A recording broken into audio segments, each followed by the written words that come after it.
بسم اللہ الرحمن الرحیم۔ السلام علیکم، کیسے ہیں آپ سب؟ امید کرتی ہوں آپ بالکل ٹھیک ہوں گے، خوش ہوں گے اور خیریت سے ہوں گے۔ تو آج میں آپ کے ساتھ ایک بہت ہی زبردست سٹوری شیئر کرنے جا رہی ہوں جو کہ آپ کو پسند آئے گی اور اس سے آپ کو کوئی نہ کوئی سیکھ ضرور ملے گی۔ اس لیے آپ جلدی سے میرے چینل کو سبسکرائب کر لیں تاکہ میں جب بھی کوئی اس طرح کی ویڈیو اپلوڈ کروں تو وہ آپ تک سب سے پہلے پہنچے۔ اور اگر آپ کو یہ ویڈیو اچھی لگے تو آپ نے اس ویڈیو کو لائک ضرور کرنا ہے اور کمنٹس کر کے بتانا ہے کہ آپ کو یہ ویڈیو کیسی لگی۔ اگر آپ میرا چینل سبسکرائب نہیں کرنا چاہتے تو مت کیجیے گا، لیکن اس ویڈیو کو زیادہ سے زیادہ شیئر کیجیے گا تاکہ کسی اور کے لیے آسانی پیدا ہو جائے، تاکہ کسی اور کے چہرے پہ مسکراہٹ آ جائے، تاکہ کسی اور کو کچھ سیکھنے کو مل جائے، تاکہ کسی اور کی زندگی بہتری کی طرف جانے لگے۔ تو امید کرتی ہوں آپ اس ویڈیو کو زیادہ سے زیادہ شیئر کریں گے۔ تو چلیں ہماری جو آج کی کہانی ہے، آج کا جو ہمارا ٹاپک ہے، آج کی جو ہماری بات ہے اس کو شروع کرتے ہیں۔ امید کرتی ہوں آپ کو یہ ضرور پسند آئے گی۔ تو چلیں اس کو سٹارٹ کرتے ہیں۔ ایک دفعہ کسی کے گھر ان کا داماد آیا ہوا تھا۔ اس کی ساس روٹیاں پکا رہی تھی تو وہ ساتھ ساتھ گنتا جا رہا تھا۔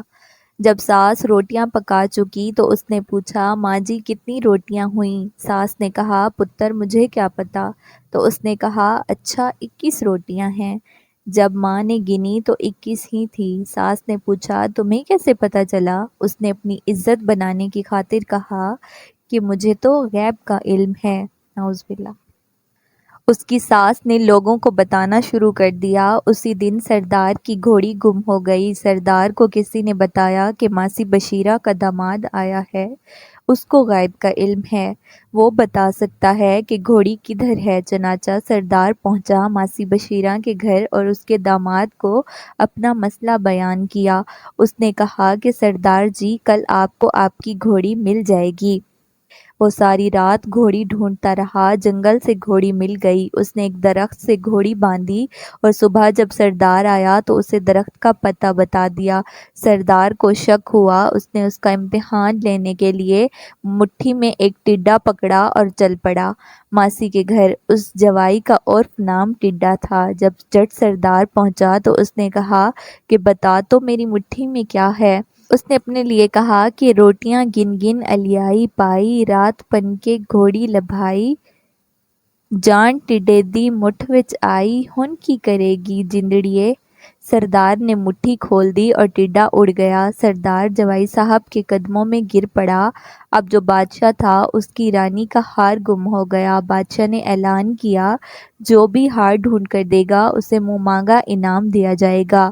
سردار کو اعلان کا پتہ چلا تو سردار جوائی صاحب عرف ٹڈے کو لے کر چل پڑا بادشاہ کی خدمت میں۔ بادشاہ جب سب کچھ سن چکا تو بہت خوش ہوا۔ بادشاہ نے کہا کہ بھائی بتائیے ہار کہاں ہے؟ تو اس نے رات تک کا وقت مانگا۔ جوائی صاحب کو شاہی مہمان خانے میں الگ کمرے میں ٹھہرایا گیا۔ کمرے میں جا کر جوائی صاحب اونچی آواز میں راگ الاپنے لگے کہ روٹیاں گن گن الیائی پائی، رات پن کے گھوڑی لبھائی، جان ٹڈے دی مٹھ وچ آئی، ہن کی کرے گی جندڑیے۔ محل کی نوکرانی جو کھانا بناتی تھی اس کا نام جندڑی تھا۔ اس نے سن لیا، وہ آئی اور اس نے کہا، بابا جی آپ کو پتہ تو چل گیا ہے کہ ہار میرے پاس ہے، لہٰذا مجھے معاف کر دیں، میں ہار واپس کر دیتی ہوں۔ جوائی صاحب بولے، اس طرح کر ہار محل کی چھت پر رکھ دینا۔ صبح بادشاہ نے پوچھا تو اس نے بتا دیا کہ ہار چھت پر موجود ہے۔ بادشاہ نے خوش ہو کر اسے اپنا وزیر مقرر کر دیا۔ پرانے وزیر کو بہت برا لگا۔ اس نے سوچا کہ کیوں نہ بادشاہ کا ہی کام تمام کر دوں، لہٰذا اس نے رات کو بادشاہ کے اوپر چھت گرانے کا پروگرام بنایا۔ جوائی صاحب اب اس کام سے اکتا گیا تھا تو اس نے سوچا بادشاہ سے ایسے جان نہیں چھوٹے گی، کیوں نہ کچھ غلط حرکت کی جائے۔ بادشاہ سویا ہوا تھا، اس نے ٹانگوں سے پکڑ کر بادشاہ کو پلنگ سے نیچے گھسیٹ کر باہر نکال پھینکا۔ اتنے میں کمرے کی چھت گر گئی۔ بادشاہ ایک بار پھر بہت خوش ہوا کہ اس نے میری جان بچائی۔ بادشاہ نے اسے اپنے ساتھ تخت پر بٹھا لیا۔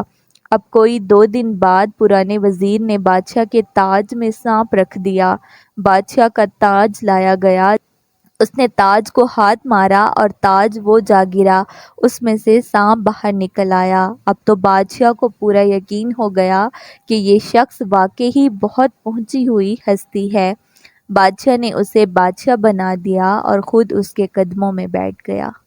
امید کرتی ہوں آپ کو آج کی سٹوری پسند آئی ہوگی۔ اگر ایسا ہی ہو تو آپ نے کمنٹس کر کے ضرور بتانا ہے کہ آپ کو یہ سٹوری کیسی لگی۔